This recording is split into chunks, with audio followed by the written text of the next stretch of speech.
Hello friends, मैं आकांक्षा जेएमवी activity में आज आपके लिए लेकर आई हूँ एक नया वीडियो। आशा है आपको पसंद आएगा। ये वीडियो आपके लिए बहुत ही आकर्षक और जानकारी भरा होने वाला है, तो हमारे इस चैनल को सब्सक्राइब करिए अगर आपने अभी तक सब्सक्राइब नहीं किया। हमारी कहानी शुरू होती है 2001-2 के आसपास। अब ऐसा मान के चलिए कि उस समय का एक परिवेश होगा और हमारे नायक नायिका, उनके नाम, उनका परिवेश, सब कुछ उसी तरीके का होगा।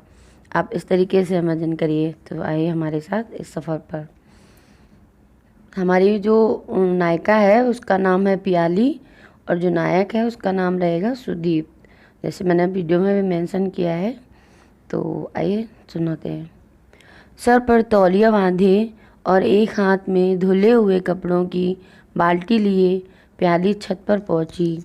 अपनी खूबसूरत आंखें उठाकर उसने सामने वाली छत पर एक नज़र डाली। वहाँ कोई नहीं था।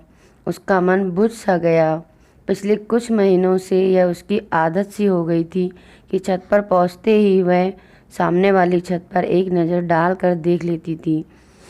असल में करीब 6-7 महीने पहले से उस छत पर बने कमरे में एक खूबसूरत नौजवान आकर रहने लगा था। उसका नाम था सुदीप। वह इंजीनियरिंग के आखिरी साल में पढ़ रहा था और वह किसी वजह से हॉस्टल छोड़कर कमरा लेकर रहने लगा था। उस दिन प्याली किसी काम से शाम को छत पर गई तो अंधेरा हो गया था। अचानक उसकी नज़र सामने वाली छत पर पड़ी।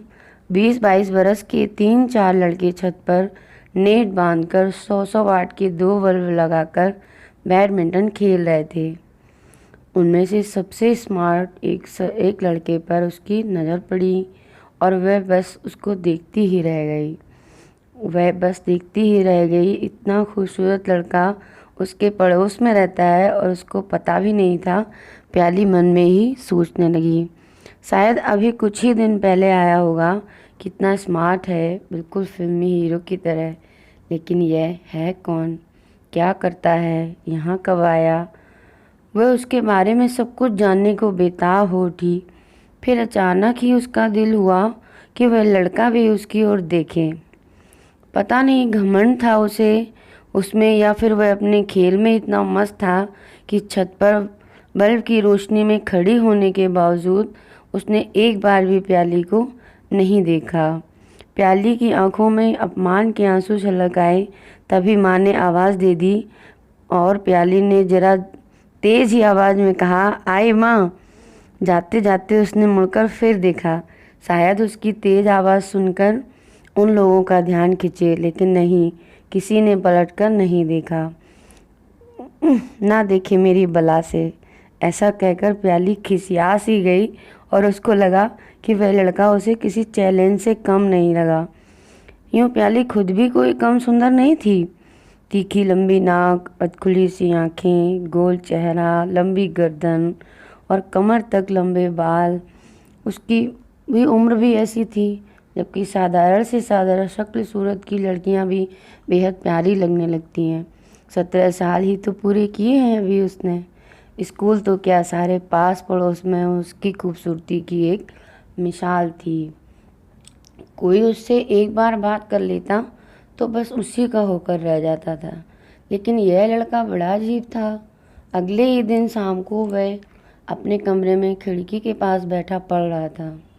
प्याली अपनी सहेलियों के साथ छत पर पहुंच गई और उसने सुदीप के कमरे की ओर भी नज़र नहीं डाली। लेकिन जानबूझकर वह बार बार इस तरह हंस देती थी कि सुदीप बहुत देर तक उसकी मधुर हंसी के जादू से अछूता नहीं रह सका। वह किताब से नज़र हटाकर उसके प्यारे से चेहरे को देखने लगा। हालांकि सुदीप लड़कियों और प्यार मोहब्बत के चक्करों से दूर ही रहता था। इन सब बातों में पढ़कर वह अपना कैरियर बर्बाद नहीं करना चाहता था। उसको लगता था कि ज़िंदगी के मज़े लेने के लिए तो सारी उम्र पड़ी है, लेकिन अगर कैरियर बनाने की उम्र गंवा दी तो वह कहीं का नहीं रह जाएगा।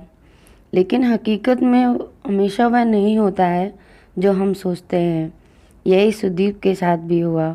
उस शाम प्याली को देखकर वह अपने सारे इरादे भूल सा गया। हवा में उड़ते उसके बाल, आकर बार बार उसके चेहरे को ढक ले रहे थे। सुदीप का दिल चाहा कि जाकर प्याली के चेहरे पर आने वाले इन बालों को कस कर पकड़ ले और एक खूबसूरत मुखड़े को देखता ही रहे।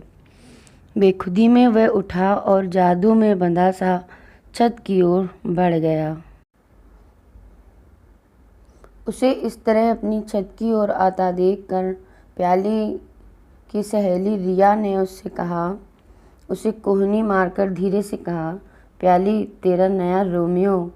प्याली ने पलटकर सुदीप की ओर देखा। निगाहें मिलते ही प्याली का दिल डामाडोल हुआ।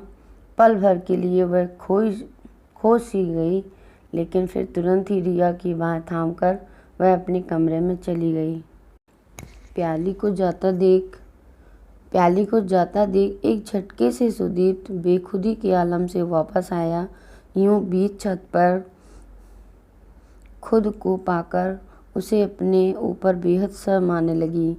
तेजी से वह कमरे में जाकर उसने अपना दरवाज़ा बंद कर लिया, खिड़की बंद की और अपने पलंग पर गिर गया। उफ, ये क्या हो गया? मैं इतना कमज़ोर कैसे होता जा रहा हूँ? अपनी इस कमज़ोरी पर सुदीप की आंखें छलक आईं, लेकिन प्याली का चेहरा जैसे उसकी आंखों में बस गया था। कितना ही वह उसे अपने ख्यालों से निकालना चाहता, लेकिन वह उसके इर्द गिर्द ही घूमती रही। चेहरे को ढक लेते उसके रेशमी बाल, उसकी खिलखिलाहट, मस्ती भरी उसकी खूबसूरत आँखें। सुदीप का मन बेकाबू हुए जा रहा था। उसे अपनी कमज़ोरी पर खीज भी हो रही थी। फिर मन ही मन उसने कुछ फैसला लिया और तैयार होकर कहीं जाने के लिए घर से निकल गया। अगले ही दिन सुदीप के कमरे का दरवाज़ा और खिड़की बंद रही। हाँ, शाम होती तो उसके कमरे की लाइट ज़रूर जल जाती। प्याली बहुत बेचैन थी। इस बीच घर में सफाई और खाना बनाने वाली बाई रामवती से प्याली ने इसके बारे में सब मालूम कर लिया। तो रामवती ने कहा कि सुदीप के कमरे की सफाई करके उसके लिए दोनों वक्त का खाना बनाती है। सुदीप को होटल का खाना पसंद नहीं था, इसलिए रामवती ने ही प्याली को बताया कि वह कलकत्ता से यहाँ इंजीनियरिंग करने आया था। उसका आखिरी साल है, हॉस्टल में समय की बर्बादी होती है, तो वह कमरा किराए पर लेकर यहाँ कोर्स करने आया है। मैंने ये सब बदल दिया है यहाँ पे। आप मतलब कलकत्ता को कोई अपना पर्सनली ना लें। कोर्स पूरा करने वह अपने वापस कलकत्ता जाकर अपने पिता के साथ रहने लगा। भाई ने बताया कि कोर्स पूरा करके वह अपने पिता के साथ बिजनेस को कलकत्ता जाकर संभालेगा। उसके पिता वहाँ के बहुत ही अच्छे खासे रईस हैं, बड़े भले हैं। सुदीप बिटिया, प्याली बिटिया, हम ही सारा राशन पानी और साग सब्जी लाते हैं, लेकिन आज तक कभी उन्होंने हिसाब नहीं मांगा। जो हम बताते हैं चुपचाप मान लेते हैं। बड़े घर के हैं तो दिल भी बड़ा है। रामवती से अपने एक्सपर्ट कमेंट के साथ ऐसा प्याली को बताया। सुदीप के बारे में जानकर प्याली का झुकाव उसकी ओर और बढ़ गया। प्याली को पता होता कि सुदीप तो अपने कमरे में ही है, तो उसे तंग करने के लिए वह कभी तेज़ आवाज़ में स्टूडियो चला देती, तो कभी अपनी सहेलियों के साथ छत पर खेलती, ऊधम मचाती। सुदीप प्याली की ओर से अनजान तो नहीं था, लेकिन उसकी शरारतों को उसका बचपना समझकर अपने निश्चय का ख्याल कर खुद पर किसी तरह काबू रखे हुए था। हालांकि तमाम कोशिशों के बावजूद उसके कान प्याली की आवाज़ सुनने के लिए तरसते रहते। छुप छुप कर वह उसे देख भी लेता था। बातों बातों में उसने भी रामवती से प्याली और उसके घर वालों के बारे में काफ़ी कुछ जान लिया था।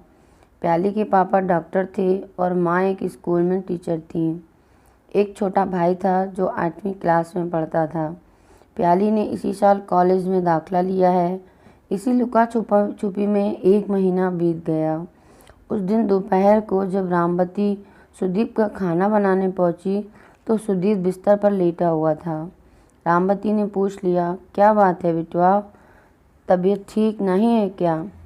सुदीप ने कराहते हुए कहा, कुछ नहीं अम्मा, जरा सा बुखार है। आराम करूँगा तो शाम तक ठीक हो जाऊँगा। रामवती ने उसके माथे को छुआ। हल्का सा बुखार? तुम्हारा माथा तो तवे सा गर्म है। रुको, हम अभी प्याली बिटिया के यहाँ से दवाई लाते हैं। सुदीप रोकता रह गया, लेकिन रामवती तो जा चुकी थी। सुदीप नहीं चाहता था कि उसकी बीमारी की बात किसी को पता चले। क्या सोचेंगे प्याली के घर वाले? न जान न पहचान, बिना बात गले पड़ रहा है। यही सब सोचकर सुदीप थोड़ा सकुचा रहा था। सुदीप आंखें बंद किए यही सोच रहा था कि अचानक उसके कानों में अनजानी सी आवाज़ पड़ी। क्या हुआ बेटे? सुदीप ने आंखें खोलकर देखा तो नीले फूलों वाली सफ़ेद कॉटन की साड़ी में प्याली की माँ खड़ी थी। माथे पर बड़ी सी गोल बिंदी, आँखें और चेहरे पर ढेर सारी ममता। काफ़ी खूबसूरत थी प्याली की माँ। सुदीप ने उठने की कोशिश की तो उन्होंने रुकते हुए कहा, लेटे रहो बेटे। रोज़ मैं नहीं तो बीमारी हारी में तो बता दिया करो। घर से दूर पास पड़ोसी ही काम आते हैं। अच्छा लो, ज़रा थर्मामीटर लगाओ। 2 मिनट बाद थर्मामीटर जांच कर प्याली की माँ का चेहरा थोड़ा गंभीर हो गया। कब से बुखार है? उन्होंने पूछा। कल शाम से। मैं अभी दवाई भेजती हूँ। मुझे एक ज़रूरी मीटिंग के लिए स्कूल जाना है, लेकिन शाम को प्याली के पापा आएंगे तो वो तुम्हें देख लेंगे। कुछ ही देर बाद प्याली और उसका छोटा भाई एक थर्मस में अदरक तुलसी की चाय, ब्रेड और बुखार के लिए क्रोसिन लेकर आ पहुँचे। प्याली नर्वस थी, लेकिन सुधीर बीमार है, अकेला पड़ा है, यह सोचकर उसका नाजुक सा दिल बेहद परेशान हो उठा। थर्मस से कप में चाय निकालकर उसने कहा, कुछ खा लीजिए, फिर दवाई लेनी है। उसकी मीठी सी आवाज़ सुनते ही सुदीप ने बुखार से जलती आंखें खोल दी और एकटक उसको देखने लगा। आपने नाहक मेरे लिए इतनी तकलीफ़ उठाई, सुदीप ने टूटी सी आवाज़ में कहा। ये सब बातें ठीक होने के बाद कर लीजिएगा, अभी तो दवाई लीजिए। प्याली ने छोटे भाई ऋषभ ने टोका। दवाई खिलाने के बाद भी प्याली और ऋषभ वहीं बैठे रहे। माँ ने बुखार कम होने तक आपके पास ही रहने को कहा है। आप आराम से सो जाइए। सिर में दर्द है तो मैं विक्स बाम लगा देती हूँ, प्याली ने कहा। सुदीप ने मना किया। इसके बावजूद भी उसने विक्स उठाकर सुदीप के माथे पर लगाना शुरू कर दिया। उसके माथे पर लगाते हुए प्याली के नर्म हाथों की छून को महसूस करते हुए सुदीप को पता ही नहीं चला कब नींद आ गई। अपने आसपास ढेर सारी आवाज़ों को सुनकर सुदीप ने आंखें खोलीं। आंखें दर्द और जलन से भारी हो रही थीं। कमरे में कई जाने अनजाने चेहरे उसे दिखाई दिए। उसके मकान मालिक, प्याली की माँ, रामवती, सफ़ेद कोट पहने स्टेथोस्कोप लगाए, प्याली के पापा, उसकी जांच करते हुए। सुदीप समझ गया कि यह प्याली के पापा ही होंगे। प्याली शायद घर चली गई। उसके चेहरे पर काफ़ी फीकी सी मुस्कान आ गई। उसने प्याली के पापा से पूछा, अंकल कोई सीरियस बात तो नहीं है ना? प्याली के पापा बोले, अरे नहीं, वायरल इन्फेक्शन है, अभी तो बुखार उतर गया है। 8-8 घंटे बाद ये सफ़ेद कैप्सूल बुखार का और विटामिन का लेते रहना। वो दवाई देकर प्याली के पापा चले गए। रात को मैं रुक जाऊंगा, सवेरे लाला जी आ जाएंगे। दोपहर में स्कूल कॉलेज के बाद प्याली की मम्मी और ऋषभ आ जाएंगे। शाम को इनकी माँ। तुम फिक्र मत करो यंग मैन, 3-4 दिन में बिल्कुल फिट हो जाओगे। फाइटिंग फिट, कहते हुए प्याली के पापा जोर से हंस दिए। सुदीप को अजीब सा लग रहा था, अनजान लोगों का उसके लिए इतनी परेशानी उठाना, लेकिन वह कुछ कहने की हालत में भी नहीं था। सो चुप रह गया। प्याली के पापा यानी डॉक्टर सिन्हा बोले, अच्छा सुदीप, अब हम लोग चलते हैं। थोड़ी देर में तुम्हारी आंटी तुम्हारे लिए खिचड़ी भेज देगी, फिर मैं शाम को क्लिनिक बंद करके आ जाऊंगा। थोड़ी देर में सब लोग चले गए। प्याली के परिवार की वलमानस सुदीप के मन को गहरे तक छू गई थी। फिर उसका ध्यान प्याली की ओर मुड़ गया। कितना कोमल स्पर्श था उसका। अचानक सुदीप का मन हुआ कि वह प्याली के मखमल से मुलायम हाथों को थाम कर अपने सीने से लगा ले। सुदीप की आंखें बंद होती ही प्याली का सुंदर चेहरा सामने घूमने लगता, जैसे साकार होकर वो उसके सामने बैठी हो।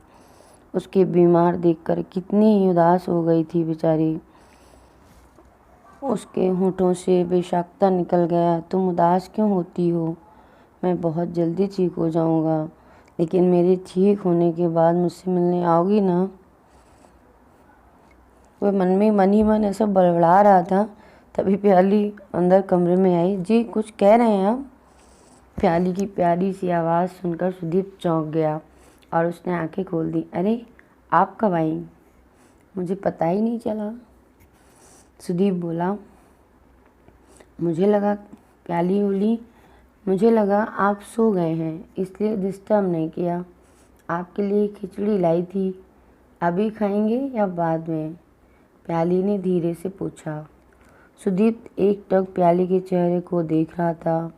कितनी मासूम लग रही थी प्याली। लॉन्ग स्कर्ट और ढीली सी टी शर्ट पहने, दो मोटी मोटी चोटियाँ सामने आकर उसके सीने पर पड़ी हुई थी। सुदीप को यूं ही तकते देख प्याली का चेहरा लाल हो गया। अचानक सुदीप को कुछ ध्यान आया और वह पूछ बैठा, प्याली उस दिन मुझे देखकर तुम अंदर क्यों चली गई थी? प्याली ने चौंक कर नज़र उठाई, फिर भोलेपन से बोली, तो क्या करती? मैं क्या आपको जानती थी? और उस दिन आप अपने दोस्तों के साथ बैडमिंटन खेल रहे थे, तो आपने भी तो मुझे नहीं देखा था। सुदीप हौले से हंस पड़ा। ओ, तो उस दिन का बदला ले रही थी तुम? असल में मैं तुम्हें देख तो उससे भी पहले लिया था, लेकिन मैं ताक झाँक करना पसंद नहीं करता। फिर मोहल्ले के लोग और तुम भी तो मुझे आवारा बदमाश समझती। अच्छा ये बताओ कि तुम क्या चाहती थी? कि मैं तुम्हें देखूं? प्याली झेंप गई। उसे कुछ समझ नहीं आ रहा था कि वह सुदीप के इस सवाल का क्या जवाब। प्याली को कुछ समझ में नहीं आया कि वह सुदीप के इस सवाल का क्या जवाब दे। अब तक तो किसी ने ऐसा अजीब सवाल उससे किया ही नहीं था। बस ऐसे ही उसने किसी तरह से बस इतना ही कह पाया। उसका मुखड़ा शर्म से लाल हो गया था। सुदीप मंत्रमुग्ध सा उसको देखता रह गया। कुछ पल यूं ही निहारने के बाद अचानक स्वर में कुछ गंभीरता लाते हुए सुदीप बोला, प्याली अगर तुम मुझे अपना दोस्त मानो तो मेरी एक सलाह मान लो। अभी अपना ध्यान पढ़ाई में लगाओ। इस उम्र में अगर मन भटक गया तो ज़िंदगी में कुछ नहीं रह जाएगा। प्याली का चेहरा रंग फक पड़ते हुए देखते हुए सुदीप ने बात बदलते हुए कहा, अरे खिचड़ी ठंडी हो गई भाई, खिलाना विलाना है? खिलाने विलाने का इरादा है या नहीं? अरे हाँ, मैं तो भूल ही गई, कहते हुए प्याली ने प्लेट में खिचड़ी निकालकर सुदीप की ओर बढ़ा दी। सुदीप चुपचाप खिचड़ी खाने लगा। वह नहीं चाहता था कि प्याली उसको लेकर भावुक हो जाए। कुछ महीनों में उसके फाइनल इम्तिहान हो जाएंगे और उसे वापस घर जाना पड़ेगा। फिर प्याली के माता पिता भी तो कितने भले हैं, उन्हें सबका पता चल गया तो वे क्या सोचेंगे। यह ठीक है कि वह मक्कार नहीं है, प्याली को धोखा नहीं देगा, लेकिन अभी प्याली की उम्र ही क्या है, बस 17 साल। पढ़ाई पूरी करके उसे कैरियर भी बनाना है। उसे प्यार मोहब्बत के चक्कर में पड़ गई तो कहीं की नहीं रहेगी। हो सकता है कि वह वक्ती जज्बात हो, बात यही कि यहीं दब जाए तो ज़्यादा अच्छा है। सुदीप ये सब बातें मन ही मन सोच रहा था, तभी प्याली पे उसकी नज़र गई। प्याली ने कमरे में एक नज़र दौड़ाई।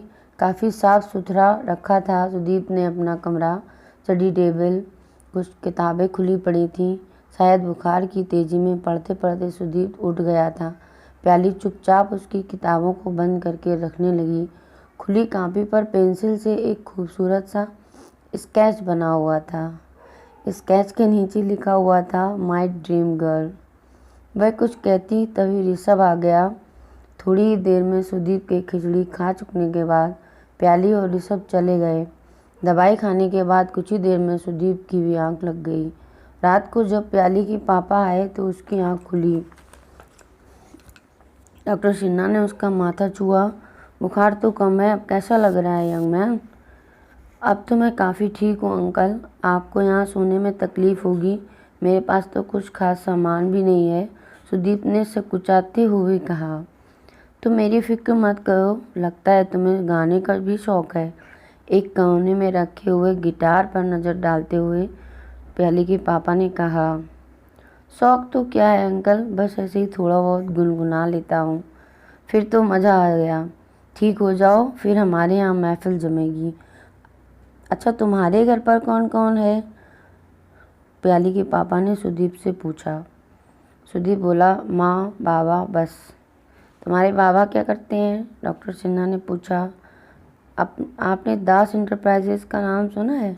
मेरे बाबा उसके चेयरमैन हैं। अरे वाह, बहुत बड़ी फर्म है। ना कि तुम इंजीनियरिंग कर रहे हो, अपने बाबा का काम संभालो। जी वो तो करना ही है, लेकिन काम शुरू करने से पहले मैं मशीनों के मैकेनिज़्म को अच्छी तरह समझना चाहता हूँ।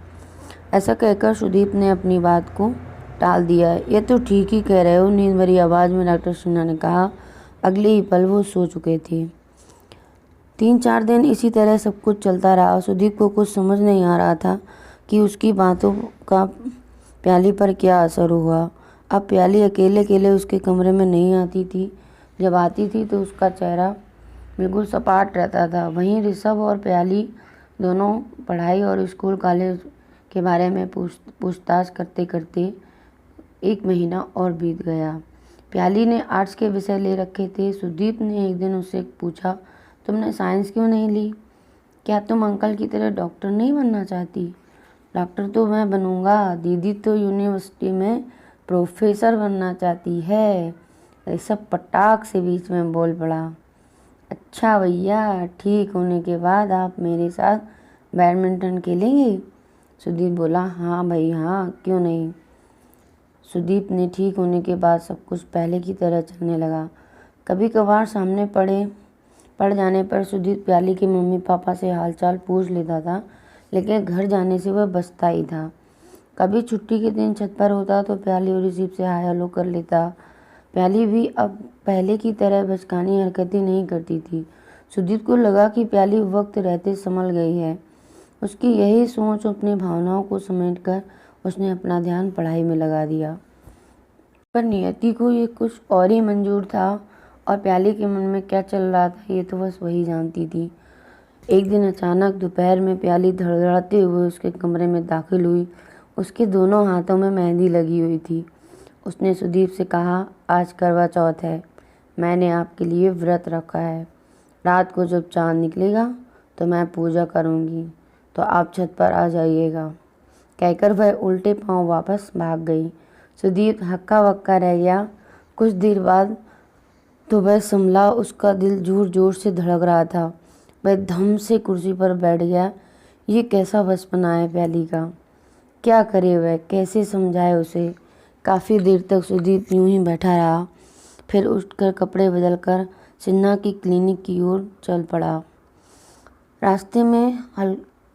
रास्ते में ही डॉक्टर सिन्हा मिल गए और उन्होंने कहा, हेलो यंग मैन, सब खैरियत तो है? सुदीप ने मुस्कुराने की कोशिश करते हुए कहा, है भी और नहीं भी। अंकल जी, मुझे आप ही से कुछ बात करनी है। घर पर करना नहीं चाहता था, इसलिए यहाँ चला आया। फिर धीरे धीरे सुदीप ने सारी बातें डॉक्टर सिन्हा को बताईं। प्याली अच्छी लड़की है, लेकिन अभी नादान है।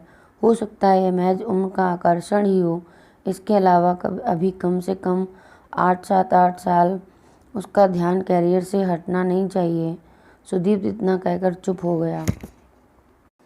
डॉक्टर सिन्हा अब चुपचाप सारी बातें सुनकर सुदीप के चुप होने के बाद भी वे कुछ पल सोच में डूबे बैठे। फिर बोले, सुदीप, इस समय किसी भी गैरतमंद बाप को तुम्हारे और प्याली के ऊपर गुस्सा ही आएगा, लेकिन मैं यह समझ रहा हूँ कि गलती तुम्हारी नहीं है, बल्कि तुम दोनों की ही नहीं है। तुम तो उल्टा वक्त रहते मुझे सावधान ही कर रहे हो। तुम्हारी जगह कोई और होता तो जाने क्या क्या कर डालता। मैं प्याली की माँ से बात करके इस मसले का कोई हल निकालने की कोशिश करता हूँ। तुम अच्छे लड़के हो, तुम जैसे होनहार और लायक नौजवान को अपना दामाद बनाकर कोई भी अपने को धन्य समझेगा। लेकिन यह भी सच है कि प्याली को किसी मुकाम तक पहुंचने में अभी कम से कम 7-8 साल तो लगेंगे ही। शाम को तुम घर आना, डिनर हमारे यहाँ ही करना। डॉक्टर सिन्हा ने फ़ोन करके अपनी पत्नी को सारी बात बता दी। प्याली की माँ तो सुनकर एकदम बौखला ही गई। क्या बात करते हैं आप? प्याली को कुछ ना कहें, 2 चांटे लगाकर अभी उसको होश में लाती हूँ। उसे लाड प्यार ने ये सब बिगाड़ रखा है। उसे सर चढ़ गया है उसके सर भूत। करवा चौथ रखेगी लड़की।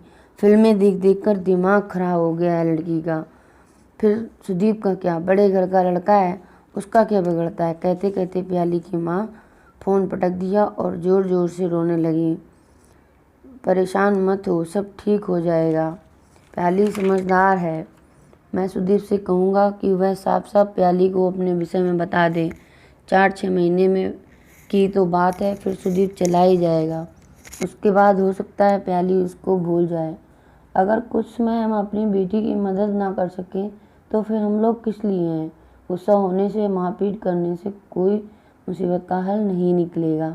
प्याली के पापा उसकी माँ को समझाते रहे, लेकिन प्याली की माँ रोती जा रही थी। शाम को मैंने सुदीप को खाने पर बुलाया है। रोना बंद करो और जाकर चुपचाप खाना बनाओ, मैं घर आकर बात करता हूँ। इतना कहकर उन्होंने फ़ोन काट दिया।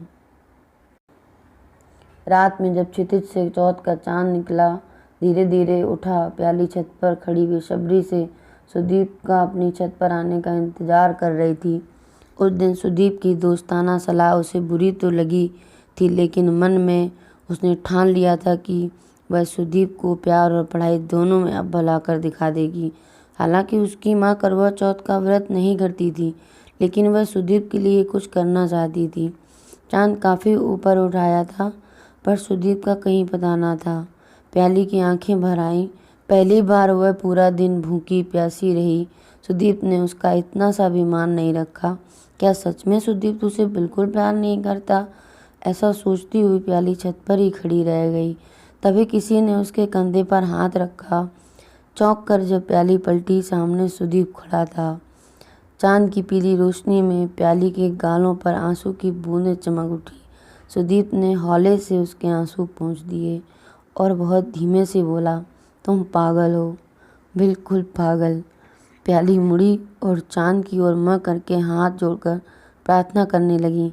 फिल्मों की तरह पूजा करनी उसे आती नहीं थी और फिर मम्मी भी गुस्सा करती। यह सोचकर उसने अपने ही ढंग में ईश्वर से प्रार्थना कर सुदीप को अपने लिए मांग लिया। वह अंदर जाने लगी तो सुदीप ने उसका हाथ पकड़ लिया। प्याली, जरा रुको, तुमसे कुछ बात करनी है। अगर मेरे माँ बाबा हमारी शादी के लिए तैयार ना हुए तो? क्या आप मुझे प्यार करते हैं? प्याली ने पलट कर पूछा। तुम मुझे अच्छी लगती हो, लेकिन अभी बहुत छोटी हो, सुदीप ने टालते हुए कहा। मैं जानती हूँ आप बात को टाल रहे हैं, और मैं आपको प्यार करती हूँ और मेरे लिए इतना ही काफ़ी है। मैं जानती हूँ आप बात को टाल रहे हैं। मैं आपको प्यार करती हूँ और मेरे लिए इतना ही काफ़ी है। आप कहीं भी शादी करने के लिए आज़ाद हैं। मैं आपसे कुछ नहीं चाहती, लेकिन मैं वही करूँगी जो मैं चाहूँगी। और आप बार बार करियर बनाने और मेरा छोटे होने की बात कहते हैं तो मैं कुछ भी बन के दिखा दूँगी आपको। आपकी ज़िंदगी में नहीं आना चाहूँगी, आपके कहने पर भी नहीं। प्याली सुदीप की गिरफ्त से अपना हाथ छुड़ाने की कोशिश करते हुए बोली। सुदीप ने उसका हाथ छोड़ते हुए कहा, प्याली कुछ भी करो, लेकिन अपनी मम्मी पापा का दिल मत दुखाना। प्याली ने सुदीप के चेहरे को पढ़ने की कोशिश की, लेकिन अंधेरे में वह कुछ दिख नहीं पाई। मुड़कर धीरे धीरे प्याली अंदर चली गई। सुदीप कुछ देर वहीं खड़ा रहा। वह सच को मानना नहीं चाह रहा था कि प्याली को बेहद प्यार करने लगा था।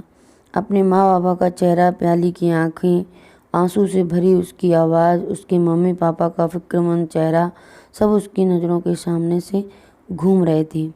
कुछ देर बाद वह अंदर आ गया और खाने की मेज़ पर प्याली के हाथों में मेहंदी देख डॉक्टर सिन्हा ने उसे छेड़ा। आज क्या कोई ख़ास बात है? हमारी प्याली ने मेहंदी लगाई है भाई। प्याली ने उल्टी सी नज़र से सुदीप को देखा और कहा, खास बात तो कुछ नहीं थी पापा, बस मन किया तो लगा लिया। और भी कुछ मन करे तो पहले बता देना, प्याली के पापा ने दोस्ताना लहजे में कहा। प्याली बोली, आपको नहीं बताऊंगी तो किसको बताऊंगी पापा। वैसे आप फिक्र मत करिए, मैं बहुत समझदार हूँ और मैं छूटी नहीं हूँ, प्याली ने सुदीप की तरफ देखते हुए कहा। प्याली के पापा बोले, oh my god, I am proud of you my dear. मौका पाकर सुदीप ने संक्षेप में डॉक्टर सिन्हा को अपने और प्याली के बीच हुई बात का ब्यौरा दे दिया। डॉक्टर साहब सिन्हा ने कहा, प्यार से उसका कंधा थपथपाया और कहा, thank you my son. Hello दोस्तों, वीडियो बहुत लंबा ना हो जाए इसलिए मैं अपनी कहानी को यहीं विराम देती हूँ। मैं इसके पार्ट 2 में आगे की कहानी मेंशन करूँगी, आप वो वाला वीडियो भी ज़रूर देखिएगा। मैं जल्दी वो वीडियो अपलोड करूँगी। कहानी कैसी लगी कमेंट बॉक्स में ज़रूर बताइएगा, और मेरे कहानी में वीडियो में जो भी कमी हो वो आप मुझे कमेंट करके ज़रूर बताइएगा। Thank you so much.